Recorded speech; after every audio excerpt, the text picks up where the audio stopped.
Bam! Mr. True. In this video, we are going to be talking about derivative of inverse functions in calculus.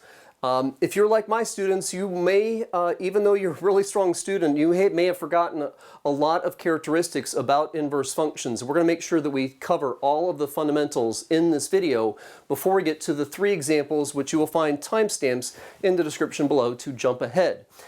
Now, with our first two of the three examples, we are going to actually be able to find the inverse function.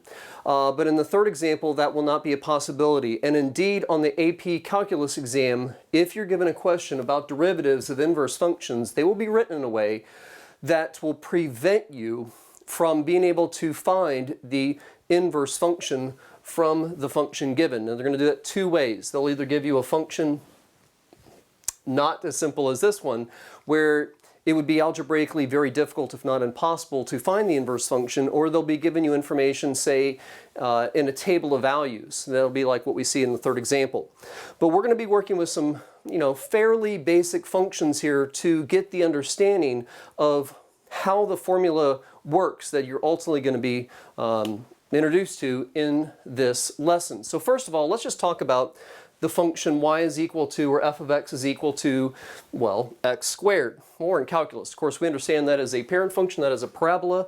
If you have 0 squared, you get 0, 1 squared is 1, 2 squared is 4, and so on. And we have this graph of our original function, f of x. Okay, what is the domain of that function?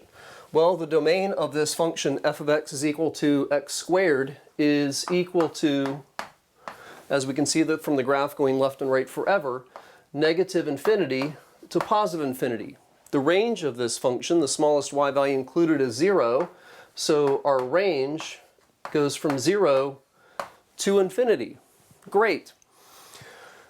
Do you remember what or how to graph a inverse? Now notice I didn't say inverse function, but just an inverse from the given graph of a function. Well, we have here a function, of course, y is equal to x squared.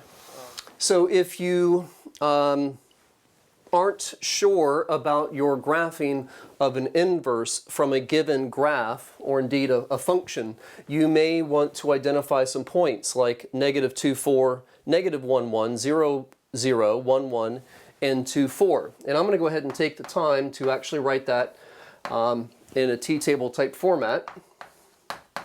Negative 2, 4, negative 1, 1, 0, 0, 1, 1, and 2, 4. Great. Now, if I want to, again, graph that inverse from the given graph, from this given parabola, we want to remember that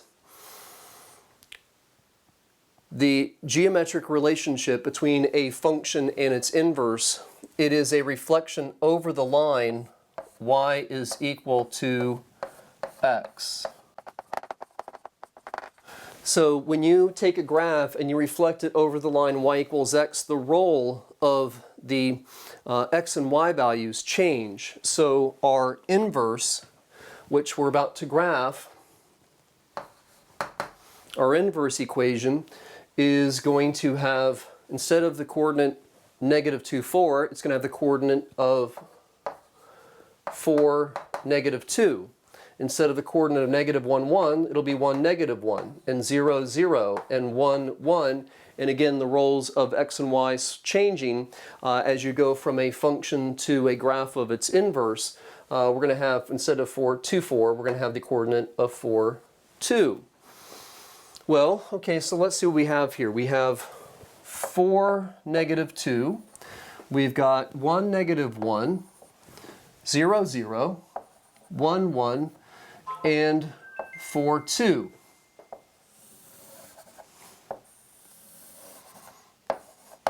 And this is the graph of our inverse from the given function, the given graph of y is equal to, or f of x is equal to x squared. Now we have a problem here. Oh, by the way, what is the domain and range of this function? The domain of this function, the yellow one here, the y with a little negative 1 exponent, that's notation for inverse. The domain goes from 0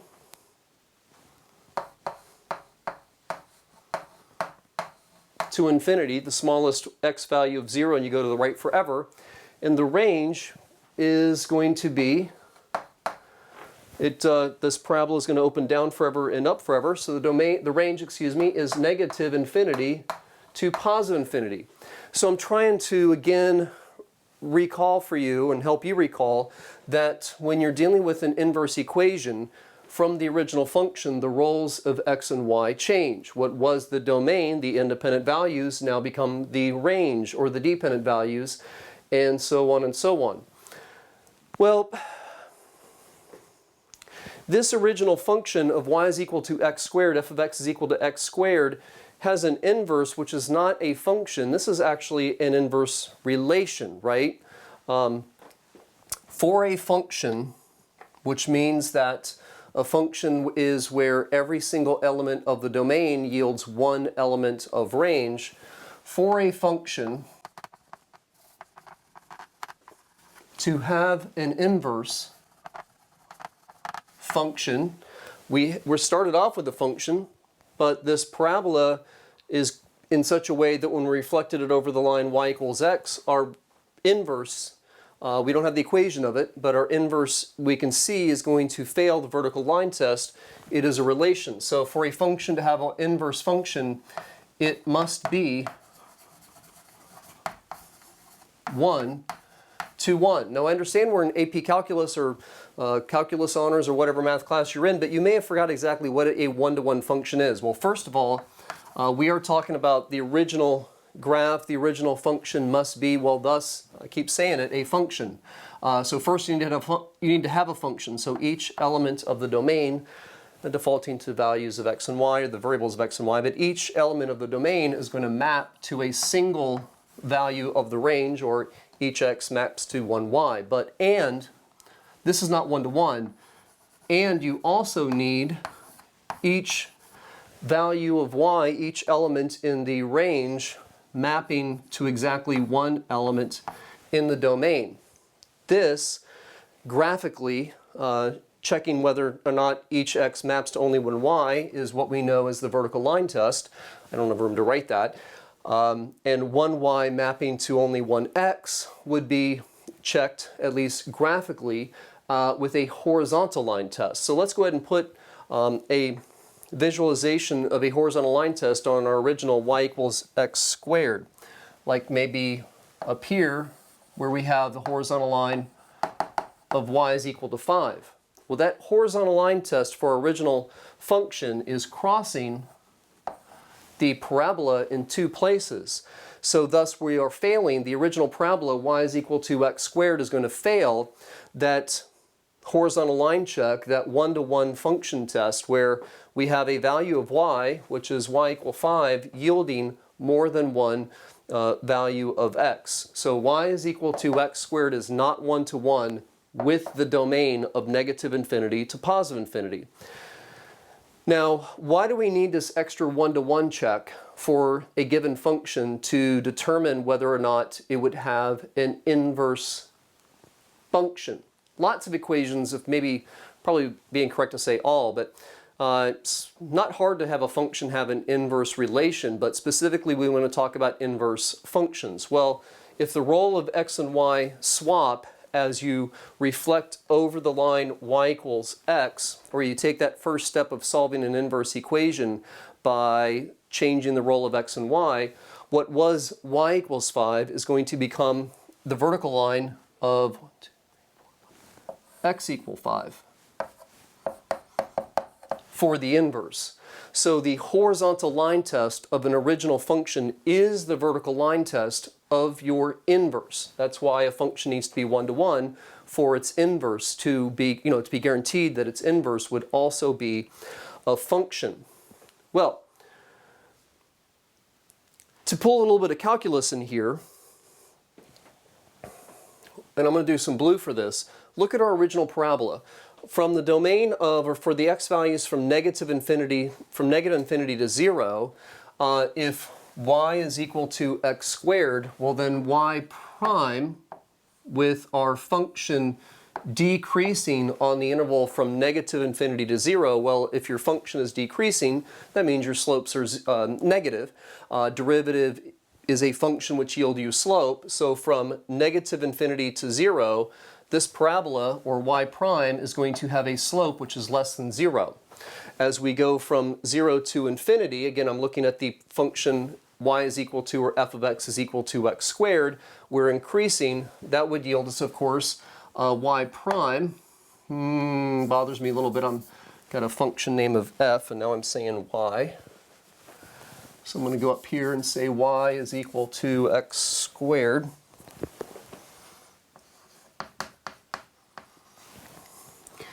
Y prime 2x would be the equation, of course, is going to be greater than 0. So this vertical and horizontal line test is a algebra or a geometric test for a one-to-one function. Well, we're in calculus, so we need a way of verbalizing and analyzing whether or not a function is one-to-one using calculus. And you can see it here. If a function is not one-to-one, its derivative is going to change sign. So, in terms of calculus, for a function to have an inverse function, it must be one-to-one. That means that if we're talking about a function f prime must be, say, less than 0 for all the domain for f to be monotonic decreasing. F must be less than 0 for all domain of f, for f to be, that would indicate that f is monotonic decreasing. Therefore, f is 1-to-1, and it has, f has an inverse function. Not just an inverse relation, but an inverse function. Now, if f prime ends up being always greater than 0, then that would indicate that if f prime is always greater than 0 for the entire domain that you're interested in, then that means that f would be monotonic increasing, which would still indicate that the original function f is 1-to-1, and therefore it has an inverse function. So if you identify that a function's derivative always stays either positive or negative, could be actually, arguably, it could have a slope which is constantly 0, but that's just a horizontal line. If a function's derivative never changes sign, then that function is going to be either monotonic increasing or decreasing. That is your calculus justification as to whether or not a function is 1-to-1. A monotonic increasing or monotonic decreasing function, those are 1-to-1. If you have a function which is always increasing, it's going to pass the horizontal line test. So what you can do in calculus is exactly what you learned how to do in pre-calculus, which is to restrict the domain. See, if I come through here and I just simply ignore the domain to the left of 0, and I'm just picking that arbitrarily because I want to talk about just positive values of x, but if I just focus on the right-hand side of the parabola, the part to the right of the vertex, then I have a function that is always increasing, thus the derivative is always greater than 0. So if I restrict the domain of our given problem to not be from negative infinity to positive infinity, but to be a domain from 0 to infinity, well then the range of my inverse is going to be what used to be the domain, or the range of my inverse equation, now going to be a function, is going to be what was the domain of the original function. So you can work basically, with functions that are not 1-to-1, you just need to restrict the domain so that it does act 1-to-1.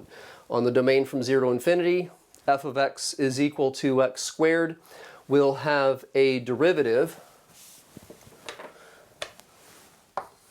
f prime of x is equal to 2x, this derivative is always positive for all x's greater than or equal to infinity. Thus, if f prime is always greater than or equal to 0, then f is going to be monotonic increasing. Thus, f is a one-to-one function and a inverse. It will have an inverse function. You are going to have homework problems that just simply ask you to determine if a function has an inverse function without asking you to actually find that inverse. So this is now a restricted graph where we have a parabola opening up into quadrant 1 and reflecting over the line y equals x. It is still sort of opening up and rising in quadrant 1, but it is only ever increasing, and that's what our inverse function looks like. Great. So as we build up our understanding, remembering of what we have learned in years past about inverse functions, hopefully you're enjoying this, and if you didn't need this, you've skipped ahead to the examples, but if you did, hopefully you're coming along with me and understanding what's going on. We are going to think about how do you find an inverse function. Again, just because it's a skill we should know.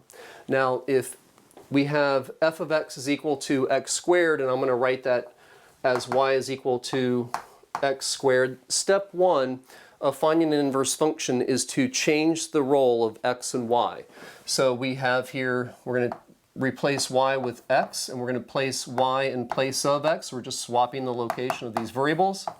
We're going to resolve for y, which means we're going to square root both sides. And as I introduce a square root to both sides of this equation, we need to remember that when you square root a power of 2, it acts as an absolute value symbol. That is why, and we don't normally write this in our algebraic work, but the fact that square rooting a power of 2 acts as an absolute value, and if you don't believe me, negative 3 squared is 9, and the square root of 9 is positive 3. Negative 3 squared is 9, and the square root of 9 is 3. We started with negative 3 and ended with positive 3. Where'd the negative go? It went away from the effect of the squaring rooting of the power of 2 acting as an absolute value. Now, to understand that the square root of x can be either positive or negative, basically, or what's inside of y can be either positive or negative, and the absolute value will take care of that. That's why ultimately we have y is equal to plus or minus the square root of x. Now, you can see that we have one value of x going in and two values of y going out. Do we keep the positive or negative symbol on this square root? Well, we restricted the domain of the original function, y is equal to, or f of x is equal to 0 to infinity, making that the range of what ultimately is going to be our inverse function. And that right there will tell you that we are going to keep, obviously, the positive part of that square root. So our inverse equation, now I'm saying y to the negative 1. That is notation that I often, even in my years past, have written as inverse function notation, but really y to the negative 1 opens the door for this inverse to be an inverse relation. Now that we have that restricted domain, we have a function which is 1 to 1, we found its inverse, we only accepted the positive answers, we do have an inverse which is a function. You can go ahead and use that function notation. Okay, the review of everything about inverses I can think of that hopefully is helping you is done. Now let's talk about some derivative of inverse functions. Let's start talking about some slopes. I ultimately want to be able to figure out the slope of an inverse function at some value of x. I ultimately want to find the slope of the inverse of f at 4. Now, I'm doing this lesson with a very easy example, and actually we've already found the inverse function. We can easily find its derivative and plug in 4 and get an answer, which we're going to do. But I want to use this simple example to show you where the formula is coming from in your book, and hopefully maybe even giving you some neater notation, some easier to understand notation for the derivative of inverse functions and what may be in your book. I want to talk about the original function, y is equal to x squared, f of x is equal to x squared. And I want to use this point of 4, 2. I want to ask you, what is the slope of the parabola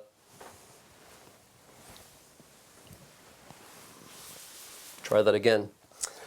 I want to analyze the slope of the parabola at the point 2, 4. And what is the slope? What is the instantaneous rate of the change for the parabola y is equal to x squared at 2, 4? Well, that's simple enough. It's f prime of 2. We already have that f prime.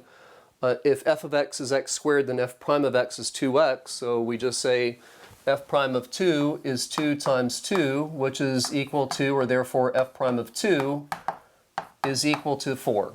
Great. Now I want to get into something slightly more interesting. It won't seem like it right now, but hopefully it will by the end of the video. I want to look at the inverse function, and I want to look at the inverse function at the coordinate of 4, 2. Now, I'm not just picking this point willy-nilly, just randomly. I'm going to discuss the point 4, 2 on the inverse function because I've taken the role of x and y and swapped places. I know the slope of the original function basically at the x value of 2, or at the point 2, 4. Now, for the inverse, I want to talk about 4, 2. Okay. Our inverse function is the square root of x. Thus, the slope of the inverse, or the derivative of the inverse function, f prime, or the inverse of f prime of x. This is basically just x to the 1/2 power. I'm going to bring that power of 1/2 down. I'm going to reduce the power by 1, and we have basically that f, the derivative of f of the inverse function, or I always say this wrong, the inverse of f prime of x is equal to 1 over 2 times the square root of x. I want to find the slope of the inverse function at the value of 4. I want to find the derivative of the inverse function at 4.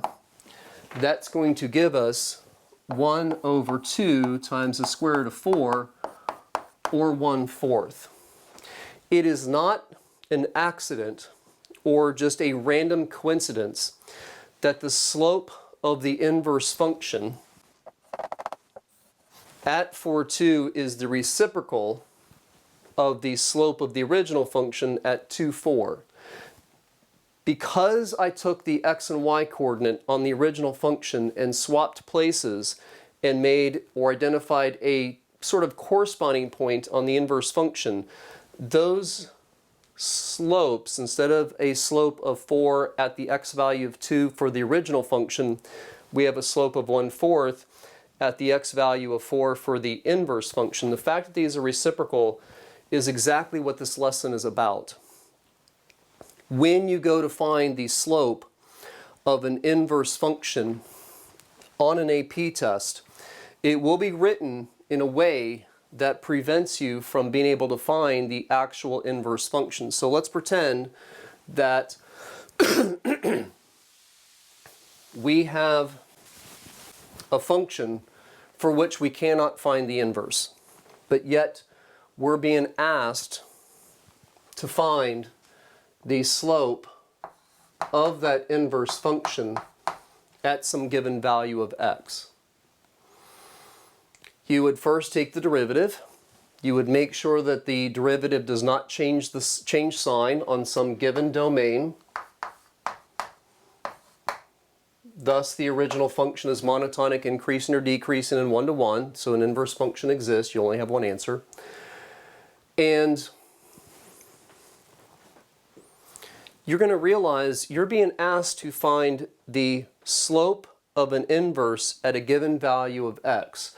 Well, if you're unable to find the inverse function, then you need to realize that even though you've been given a value of x, for the purpose of your problem, where you're only going to be allowed to work with or able to work with the original function and its inverse, that the given value of x you're going to use as a given value of y. And then you're going to find an x, and then you're going to find the derivative at that value of x, and you're going to find the reciprocal. So if you have f of x is equal to x squared, and I ask you what's the slope of the inverse function at 4, you need to realize, since you're never going to be able or allowed, if you have some easy problems in your book, you'll be able to actually find the inverse function, but don't. If you're never able to or allowed to find the inverse function, you need to realize that even though you're given a value of a, which represents some value of x, for the purposes of your problem, it is not a value of x, it is a value of y. So here's the steps. If you want to find the slope of an inverse function, do these steps. Set f, we're assuming you've already checked that the original function is 1-to-1 and has an inverse function. Set f of x equal to a and solve for x. I know that sounds weird because you're going to be told to find the slope of an inverse function at some given value of x, but you're not ever going to work with the inverse function. You're going to be working with the original function f. So this x for your entire problem is really a value of a. That's how you find inverse functions. You change the role of x and y, or the independent and dependent variable. So set the given function equal to a and solve for the x which you're going to plug into the derivative of the original function. And then you're going to say that the slope of your inverse function at the given value of y, now that notation may not be in your book, and the first time I taught derivatives of inverse functions, and really probably what you'll find in my video I made years and years and years ago, the notation of the book really confused me, and I was looking through some flashcards to help students, that were made to help students study for an AP exam, and when I saw this notation, the light just went off and I was like, man, my lesson last year was terrible for this. The derivative of an inverse function at some given value of y.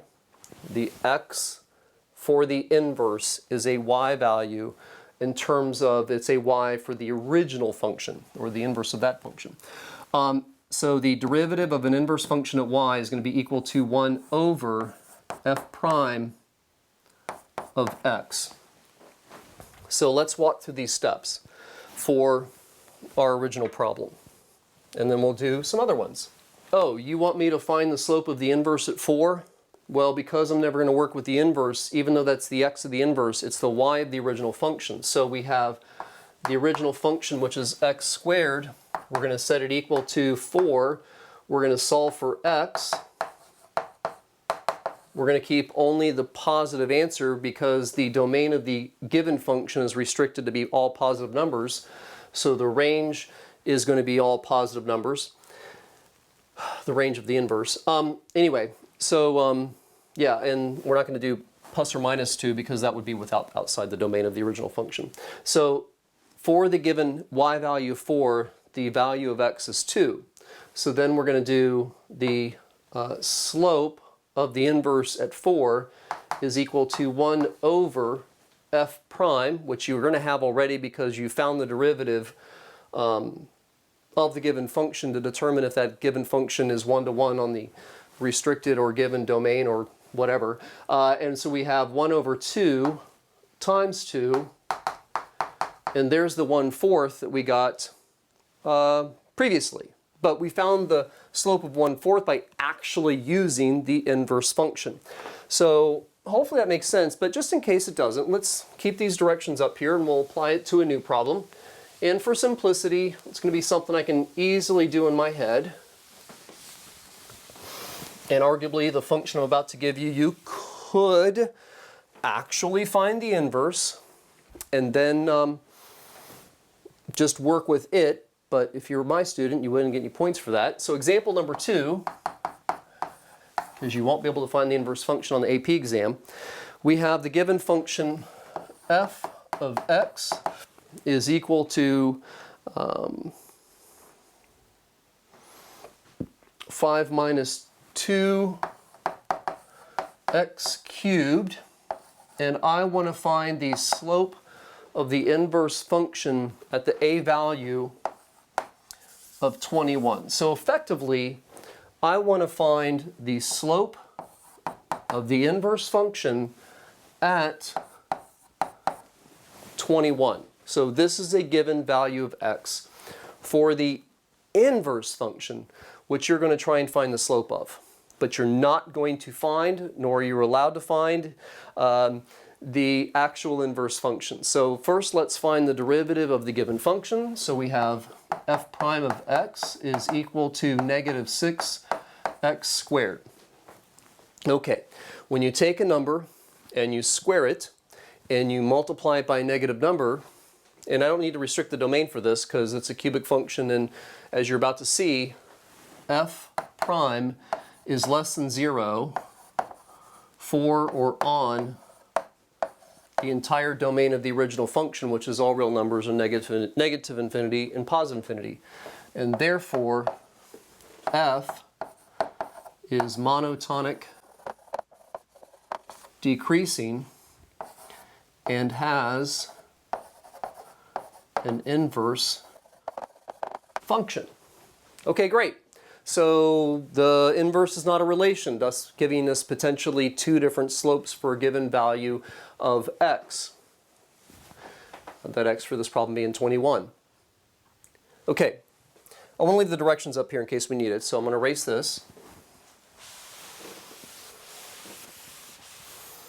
We want to find the slope of the inverse function at 21 without finding the actual inverse function, whether we're not allowed, whether we're not able to. The 21 appears to be a value of x, but for the original function, which is all we're allowed to deal with, the original function and its derivative, well, what was x becomes y, and what was y becomes x. So we're going to set the original function equal to the given y value of 21 and solve for the corresponding x. So we have negative 2x cubed. After we subtract both sides by 5, we have 16. Dividing both sides by negative 2, we have x cubed is equal to negative 8. And now we have x is equal to negative 2. So we have for the original function f of x the point negative 2, 21. What we're about to really basically find is the slope of the inverse function at the point 21, negative 2. Okay, so the slope of an inverse function at some given value of y is equal to 1 over f prime. So this is going to be equal to 1 over f prime negative 6. Now this is going to be a little bit confusing because I see 21 in here as my sort of a, my independent variable, if you will, but yeah. The given value of x is really a y value in terms of the function we're actually dealing with, which is f. So I know it says the derivative of the inverse function at 21, but what we're really going to plug in is negative 2. We're plugging negative 2 into the derivative of f, not a derivative of the inverse function. Again, that's why these numbers are different. So now we have negative 6 times 4, which is going to be negative 1 over 24. And that is the end of our third example. Now I'm going to pause. I'm going to get a question up here in a setup that you may see on an AP test, which you'll then understand why it's so important that you understand these steps for finding the slopes of an inverse function. They will write problems that will not allow you or give you enough information to find that inverse function. The table above gives selected values of a function f of x, with f prime of x being less than 0, so f is decreasing, And f double prime of x is also less than 0, which means the derivatives are always decreased. It also means that f is concave down. If g of x is equal to the inverse of f of x, find g prime of 1. I'm going to pause here for a second. To find the slope of an inverse function, set f of x equal to a, the given value of x at which you are supposed to evaluate the inverse function, and solve for x. And then the derivative, again, of that inverse function at the given y for the original function is equal to 1 over f prime of x. How are these steps going to help you do that problem? You don't even have a function to work with at all. So of course, if you don't know function f, you certainly can't find its inverse. Get it yet? We pause, try it out. This value of 1, which is the independent variable for the inverse function for which you have no information about, nor will you be able to actually figure out, I guess, other than maybe you can swap the roles of x and y, but that's going to play some havoc with the slopes. All you have to work with is function f. You have no information to find the inverse of function f. So you need to realize for the function you have to work with, this given value of x is going to be actually acting as a value of y. Okay, well this is a column for x's. F of x is a fancy way of writing y. So when you have a y value of 1, that will tie in or yield you an x value of 3. And then with that x value, you plug it into the derivative. You take that x value and you plug it into the derivative, and we're going to find f prime of 3. Well, f prime of 3 is -7, and it's 1 over, right? As long as you have 2 points, one on the original function and one on the inverse, where it's kind of the same coordinate, it's just that the roles of x and y have swapped, maybe again like 2, 4, and 4, 2, the slopes are reciprocal. So g prime of 1, or the derivative of f prime of 1, is equal to 1 over f prime of 3, or 1 over -7. And that is the slope or the derivative of an inverse function at a given value. I'm Mr. Taru. Bam! Go do your homework.